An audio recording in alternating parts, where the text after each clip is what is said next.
नमस्कार दोस्तों, आप देख रहे हैं आज की 20 सबसे बड़ी खबरें। आइए अब बात करते हैं आज के मुख्य समाचार में देश भर की तमाम बड़ी खबरों पर नजर डालते हैं। सबसे पहले बात करते हैं देश की राजनीति में मचे एक नए विवाद की। कांग्रेस पार्टी ने सोशल मीडिया पर एक एआई जनरेटेड वीडियो पोस्ट किया है जिसमें प्रधानमंत्री नरेंद्र मोदी और अमेरिकी राष्ट्रपति डोनाल्ड ट्रंप को दिखाया गया है। 43 सेकंड के इस वीडियो में दोनों नेताओं को फोन पर बातचीत करते हुए दिखाया गया है। वीडियो पूरी तरह से आर्टिफिशियल इंटेलिजेंस की मदद से बनाया गया है। इस वीडियो को लेकर कांग्रेस अध्यक्ष मल्लिकार्जुन खड़गे ने सरकार पर निशाना साधा है। खड़गे ने सवाल उठाया है कि प्रधानमंत्री मोदी अमेरिकी राष्ट्रपति ट्रंप के आगे क्यों झुक रहे हैं। उन्होंने कहा कि भारत के प्रधानमंत्री को किसी के आगे सिर हिलाने के लिए नहीं चुना गया है। कांग्रेस का आरोप है कि सरकार की विदेश नीति कमजोर पड़ रही है और भारत के राष्ट्रीय हितों की अनदेखी हो रही है। यह विवाद ऐसे समय में सामने आया है जब भारत अमेरिका के रिश्तों को लेकर कई सवाल उठ रहे हैं। अब बात करते हैं जवाहरलाल नेहरू विश्वविद्यालय यानी जेएनयू में हुई एक विवादित घटना की।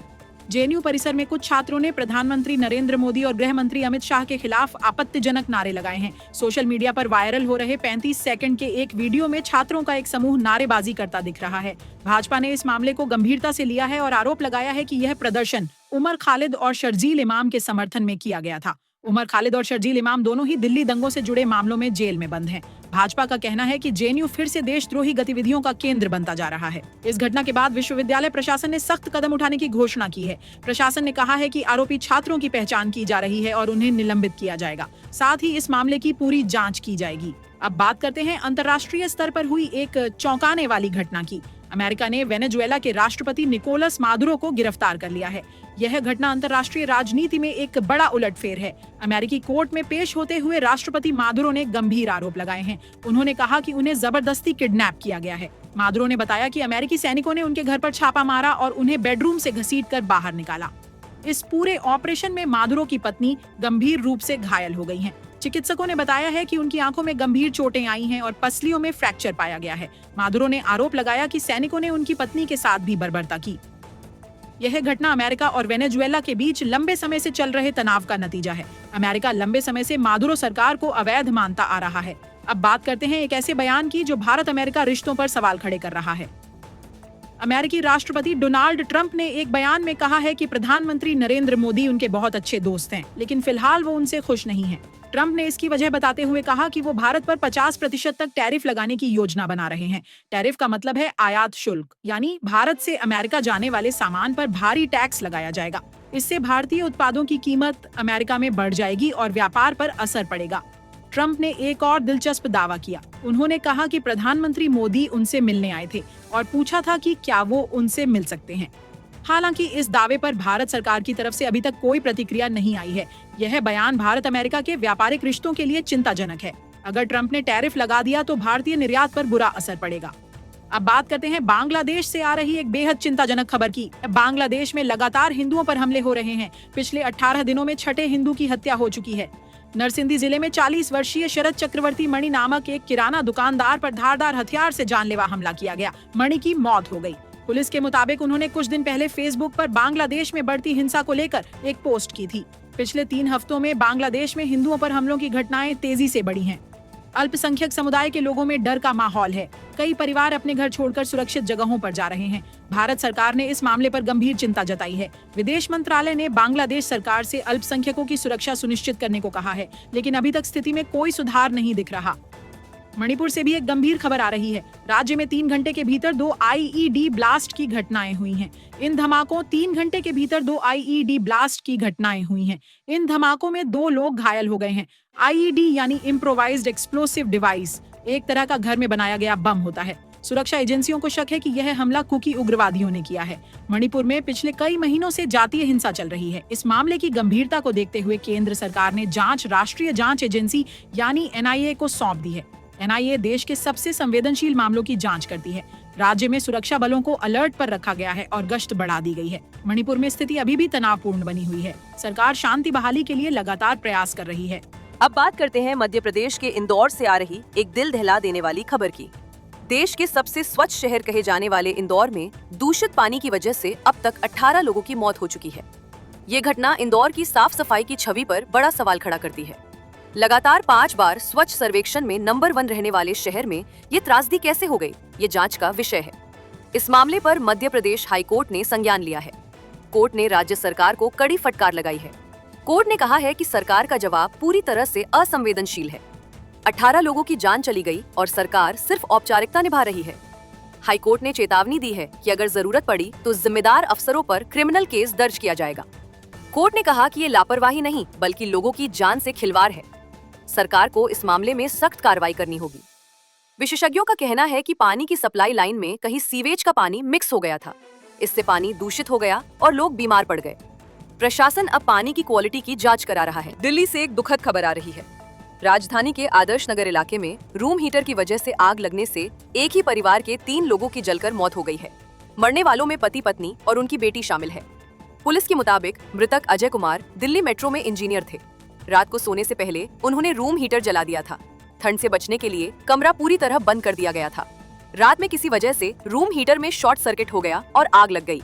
कमरा बंद होने की वजह से धुआं बाहर नहीं निकल पाया। तीनों लोग धुएं से बेहोश हो गए और आग 3 में जलकर मौत हो गई। सुबह जब पड़ोसियों ने धुआं देखा तो दरवाजा तोड़कर अंदर गए, लेकिन तब तक बहुत देर हो चुकी थी। फायर ब्रिगेड ने आग बुझाई और तीनों शव बाहर निकाले गए। सर्दियों में रूम हीटर से होने वाली दुर्घटनाओं में इजाफा हो रहा है। विशेषज्ञ सलाह देते हैं कि रूम हीटर का इस्तेमाल करते समय कमरा थोड़ा खुला रखें और सोते समय हीटर बंद कर दें। अब बात करते हैं देश की अर्थव्यवस्था से जुड़ी कुछ अहम खबरों की। रिजर्व बैंक ऑफ इंडिया यानी आरबीआई ने ताज़ा आंकड़े जारी किए हैं। इन आंकड़ों के मुताबिक वित्त वर्ष 2026 में बैंक क्रेडिट में 7% से ज्यादा की बढ़ोतरी हुई है। ये बढ़ोतरी मुख्य रूप से रिटेल लोन की वजह से हुई है। रिटेल लोन में home loan, car loan, personal loan जैसे लोन शामिल हैं। अभी रिटेल लोन कुल बैंक कर्ज का लगभग 1/3 हिस्सा है। क्रिसिल की एक रिपोर्ट के अनुसार लोन में बढ़ोतरी से देश की आर्थिक वृद्धि को बढ़ावा मिल रहा है। जब लोग लोन लेते हैं तो वो घर खरीदते हैं, गाड़ी खरीदते हैं, बिजनेस शुरू करते हैं। इससे अर्थव्यवस्था में पैसा घूमता है और विकास होता है। विशेषज्ञों का कहना है कि अगले साल भी ये ट्रेंड जारी रहेगा। लोगों की आय बढ़ रही है और वो ज्यादा खर्च करने को तैयार है। ये देश की अर्थव्यवस्था के लिए अच्छा संकेत है। निवेशकों के लिए एक बड़ी खबर है।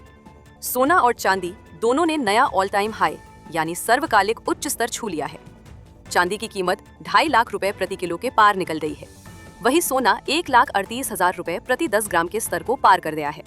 सबसे चौंकाने वाली बात यह है कि सिर्फ एक दिन में चांदी 7,500 रुपए से भी ज्यादा महंगी हो गई। इस तेजी की मुख्य वजह अंतर्राष्ट्रीय बाजार में अनिश्चितता है।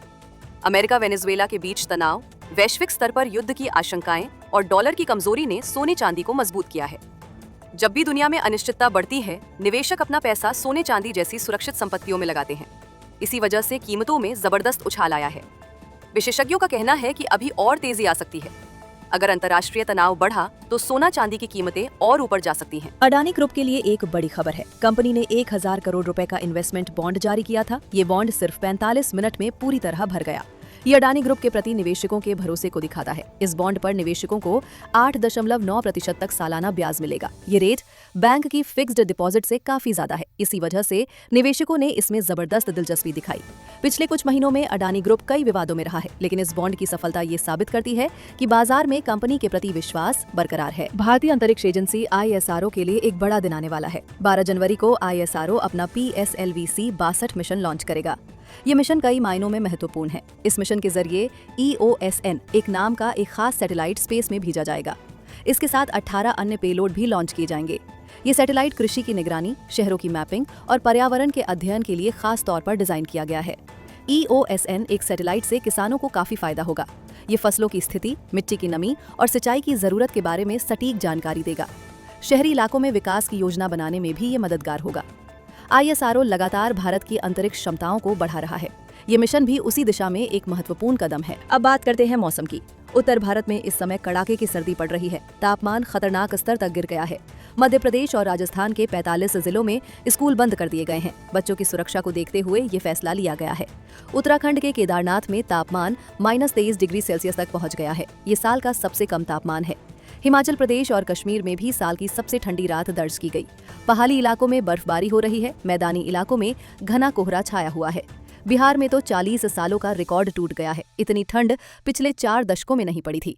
मौसम विभाग के मुताबिक पाकिस्तान की ओर से आ रही ठंडी हवाओं ने सर्दी को और बढ़ा दिया है। मौसम विभाग ने अगले कुछ दिनों तक ठंड बने रहने का अनुमान जताया है। लोगों को सलाह दी गई है कि गर्म कपड़े पहने और बाहर निकलने से बचें। युवाओं के लिए एक बड़ी खबर है। देश के प्रमुख उद्योग संगठनों ने मिलकर एक राष्ट्रीय पहल की घोषणा की है। इस पहल का नाम है 100 मिलियन जॉब्स। नेस्कॉम समेत 3 बड़े संगठनों ने इस पहल को शुरू किया है। इसका मकसद अगले 10 सालों में देश में 10 करोड़ नई नौकरियां पैदा करना है। उद्योग जगत के वरिष्ठ नेताओं ने कहा कि भारत की युवा आबादी देश की सबसे बड़ी ताकत है। अगर हम इस आबादी को रोजगार दे पाएं तो भारत दुनिया की सबसे बड़ी अर्थव्यवस्था बन सकता है, लेकिन अगर हम ऐसा नहीं कर पाए तो यही आबादी एक बड़ी समस्या बन सकती है। इस पहल के तहत युवाओं को स्किल ट्रेनिंग दी जाएगी, उन्हें नई तकनीकों का प्रशिक्षण दिया जाएगा, साथ ही नए उद्योग स्थापित किए जाएंगे जो रोजगार पैदा करेंगे। युवाओं के लिए एक और अच्छी खबर है। इंडियन रेलवे ने 10वीं पास युवाओं के लिए 22,000 पदों पर वैकेंसी निकाली है। ये भर्ती ग्रुप डी और लेवल 1 के पदों के लिए है। ऑनलाइन आवेदन करने की सुविधा 21 जनवरी से शुरू होगी। आवेदन करने की आखिरी तारीख 20 फरवरी है। इच्छुक उम्मीदवार रेलवे की आधिकारिक वेबसाइट पर जाकर आवेदन कर सकते हैं। चयन प्रक्रिया में लिखित परीक्षा, फिजिकल टेस्ट और मेडिकल परीक्षा होगी।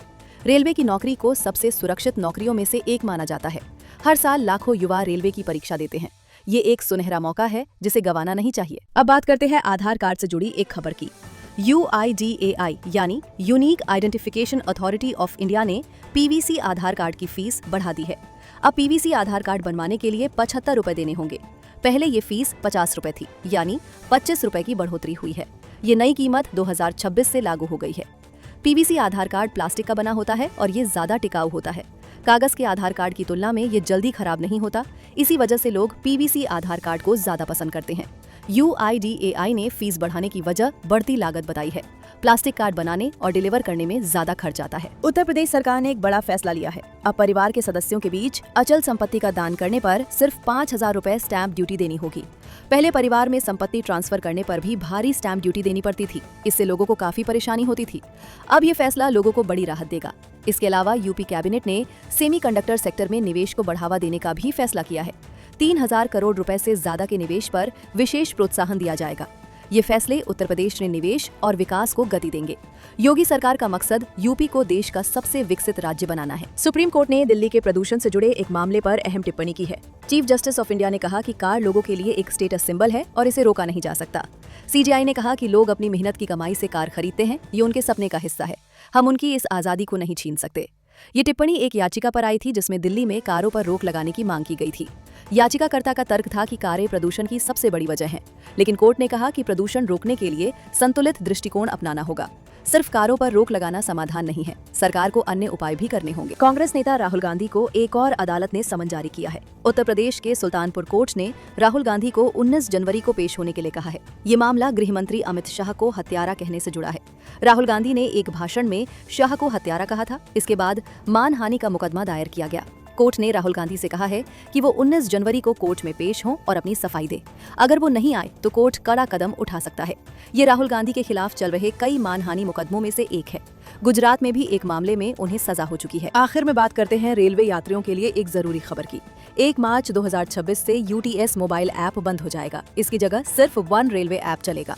रेलवे सभी सेवाओं को एक ऐप में समेट रहा है। वन रेलवे ऐप पर ticket booking, PNR status check करना, ट्रेन की जानकारी लेना, सभी सुविधाएं मिलेंगी। रेलवे ने यात्रियों को प्रोत्साहन देने के लिए एक ऑफर भी दिया है। अगर आप वन रेलवे ऐप से टिकट बुक करते हैं तो अगले 6 महीने तक आपको 3% की छूट मिलेगी। यात्रियों को सलाह दी जाती है कि वो जल्द से जल्द वन रेलवे ऐप डाउनलोड कर लें। 1 मार्च के बाद UTS ऐप काम नहीं करेगा। तो ये थी आज की 20 बड़ी खबरें। आपके हिसाब से सबसे ज्यादा इम्पैक्ट वाली 2 खबरें कौन सी रहीं? कमेंट्स में लिखिए। वीडियो पसंद आए तो चैनल को सब्सक्राइब करें। मिलते हैं अगले अपडेट में। जय हिंद, जय भारत।